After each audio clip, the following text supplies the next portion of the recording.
Salut à tous, bienvenue dans ce nouveau numéro d'Élan TV. Semaine évidemment un peu spéciale, parce qu'on sommes alors à la veille d'affronter Denain, mais également à l'avant-veille, on va dire, du match que tout le monde attend face à Saint-Quentin. Et pour en parler avec moi cette semaine, j'accueille Cit Racard, Harry, Mahan, Toanina. Salut Cit. Salut à tous. C'est parfait, ouais c'était parfait. Ok, c'est dans la boîte. Allez.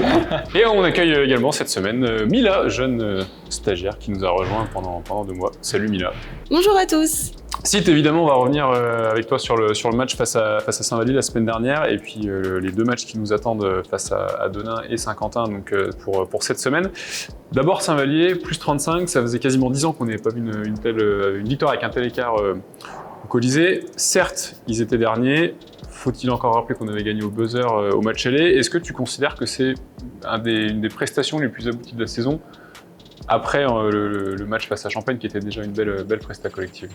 Alors oui, clairement, ça reste un des plus gros aboutissements collectifs de cette année parce que contre Saint-Vallier, c'est toujours des matchs pièges et comme à l'aller chez eux, on s'est un peu relâché et ils sont revenus.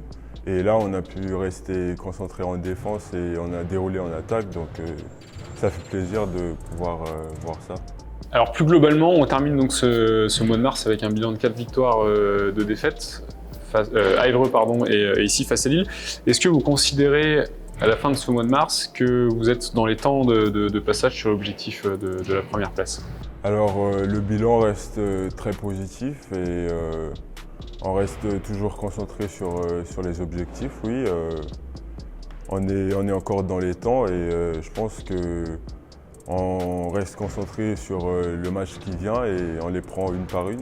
Et je pense qu'on sera dans les objectifs. Cid, j'avais envie de revenir avec toi sur ta performance de vendredi dernier. Tu finis à 7 points, 6 rebonds, 13 dévals. C'était un de tes meilleurs matchs cette saison. On a un secteur intérieur qui est assez fourni avec Lionel, Mathias, Mika, Kenny qui nous a rejoint après Noël. Comment tu définirais toi ton rôle et qu'est-ce que le coach attend de toi en sortie de banc? Alors mon rôle, ça reste toujours d'apporter une dimension athlétique à l'équipe que je peux très bien assurer et d'apporter des rebonds, tout ce que je peux apporter, si je peux apporter un peu de scoring dans la raquette, c'est toujours du plus. Et voilà, juste être à fond et c'est ce que le coach attend de moi depuis le début. Et voilà.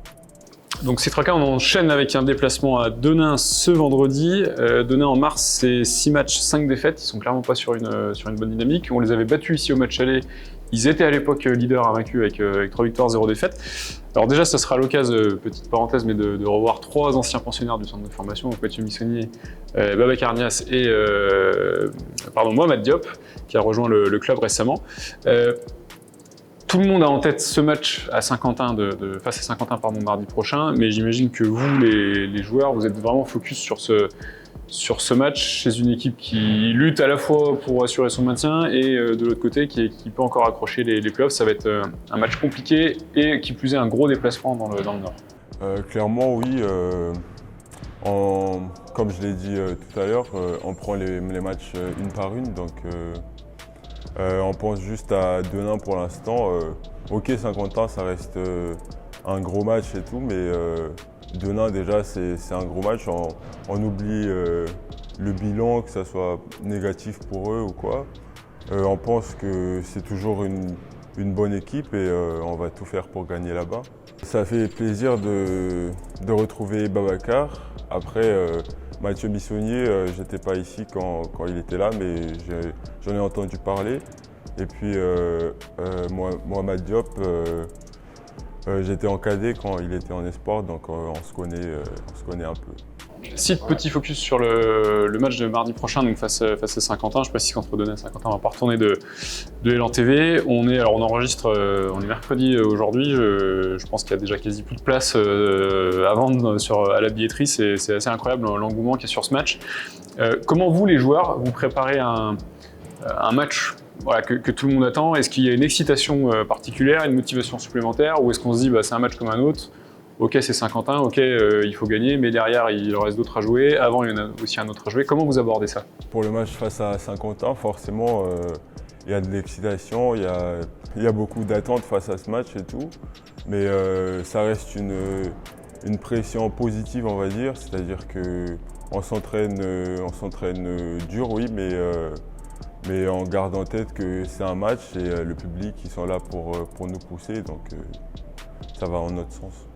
Site, on passe à la rubrique. Joie bête. Wow, je crois que t'es le premier à répondre du premier coup cette saison. Wow. Donc Citraca, notre partenaire Joie bête et le Casino Joie de Centenay, nous propose aujourd'hui de parier. Alors j'ai choisi du foot, pour être tout à fait honnête. On a pas mal de matchs Coupe de France, Coupe du Roi en Allemagne, et on a notamment un petit Nantes-Lyon en demi-finale de Coupe de France. Lyon légèrement favori, cote de 2,08 contre 3,30 pour Nantes. Où est-ce que ton cœur, ou ta raison te disent d'aller? Je vais choisir Lyon. Lyon qui gagne. Tu supportes Lyon dans la vie? Pas forcément, mais... Ok, donc ça va, t'es pas trop mal cette année. Alors. Et deuxième affiche sur laquelle je te propose de parier, bah, c'est tout simplement le Classico, le Barça qui accueille le Real. Barça favori, cote de 2,15, 2,70 pour le Real, en Coupe du Roi aussi, demi-finale. Alors, contre toute attente, je vais choisir le Real cette fois. C'est le cœur qui parle? Ouais, pas plus que ça. Pas plus que ça, c'est le feeling. C'est le Barça, mais cette fois-ci... Tu tentes un coup de poker, ouais. Très bien. Bon, et bah, faites comme site, rendez-vous sur joabet.fr avec toujours le code promo qui s'affiche sur l'écran. Site, dernière rubrique, question fan, et je passe le micro à Mila. Bon, Citraca, première question. Comment tu as vécu le fait d'arriver à Châlons en 2018, la séparation avec ta famille et la découverte d'une nouvelle culture? Alors, en 2018, j'arrive de Madagascar. J'avais 17 ans. L'adaptation a été plutôt difficile parce que il y a eu effectivement le fait de se séparer de mes amis, de ma famille, de mon environnement qui m'est familier.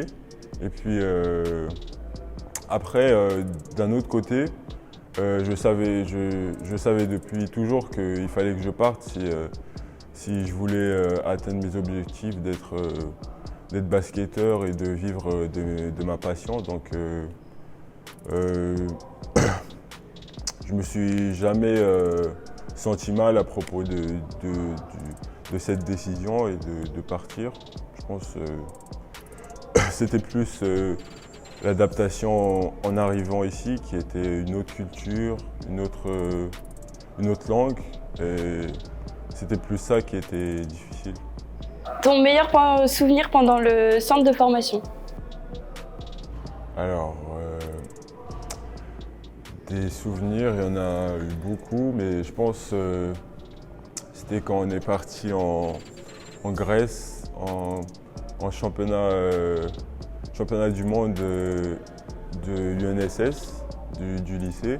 Et c'était toute l'équipe cadet qui est partie en Grèce comme ça. Et je trouve le voyage était sympa et ouais, j'en garde des bons souvenirs. Et sur quel joueur tu t'appuies au quotidien? Alors au quotidien, je m'appuie beaucoup sur mon match-up de tous les jours à l'entraînement et qui est un joueur de très grande expérience. C'est Mike Gelabal. Je lui demande, je lui pose des questions sur que ce soit hors basket ou dans le basket, je lui parle beaucoup. Et après, aussi, il y a Lionel qui est arrivé cette année avec qui on parle beaucoup. Ouais. Merci Mila pour les questions fans. Avant de se quitter, donc quelques rappels, le match de vendredi est évidemment diffusé au Spot et sur LNB TV, 20h, 20h30 20h, c'est à 20h, c'est ça.